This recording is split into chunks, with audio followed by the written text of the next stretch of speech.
திருப்பூரில் அடுத்தடுத்து 4 சிலிண்டர்கள் வெடித்து 42 வீடுகள் தரைமட்டமாகி இருக்கிறது. கூடுதல் விவரங்களோடு இணைகிறார் நமது செய்தியாளர் அருண்குமார். வணக்கம் அருண்குமார். இந்த தீ விபத்துக்கான காரணமாக என்ன சொல்லப்படுகிறது? இதனால் என்னென்ன சேதங்கள் ஏற்பட்டிருக்கின்றன? அங்கே இருக்கக்கூடிய கள நிலவரங்கள்.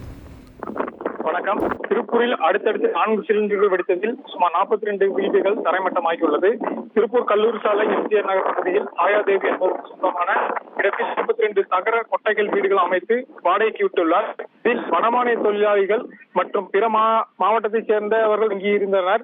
இந்த நிலையில் இந்த தொடர்ச்சியாக இன்று மதியம் 20 மணி அளவில் ஒரு சிலிண்டர் வெடித்துள்ளது. இதன் தொடர்ச்சியாக அடுத்தடுத்து 4 சிலிண்டர்கள் வெடித்ததில் 42 வீடுகள் எரிந்து தரைமட்டமாகியுள்ளது. தொடர்ந்து போலீசார் சம்பவ இடத்தில் பொதுமக்கள் கூடாமல் காத்துக் கொண்டிருக்கிறார்கள். மேலும் 3க்கும் மேற்பட்ட தீயணைப்பு துறையினர் தீயை அணைக்கும் பணியில் ஈடுபட்டுக் கொண்டிருக்கிறார்கள். சம்பவம் நடந்த இடத்தின் பொழுது யாரும் இல்லாததால் உயிர் சேதம் எதுவும் ஏற்படவில்லை. மேலும் இதில் 3க்கும் மேற்பட்ட இருசக்கர வாகனங்கள் கருகி சேதமாகியுள்ளது. சிலிண்டர் வெடிப்பு காரணமாக அருகில் உள்ளவர்கள் தங்கள் சிலிண்டர்களை பாதுகாப்பான இடத்தில் வைத்துள்ளார்கள். உங்கள் விவரங்களுக்கு நன்றி அருண்குமார். ட்ரெண்ட ஃப்ரெண்ட் ஆக்கிக்கோங்க. தந்தி டிவியின் சப்ஸ்கிரைபர்ஸ் அண்ட் ஃபாலோவர்ஸ் குடும்பத்துல நீங்களும் இணையுங்க.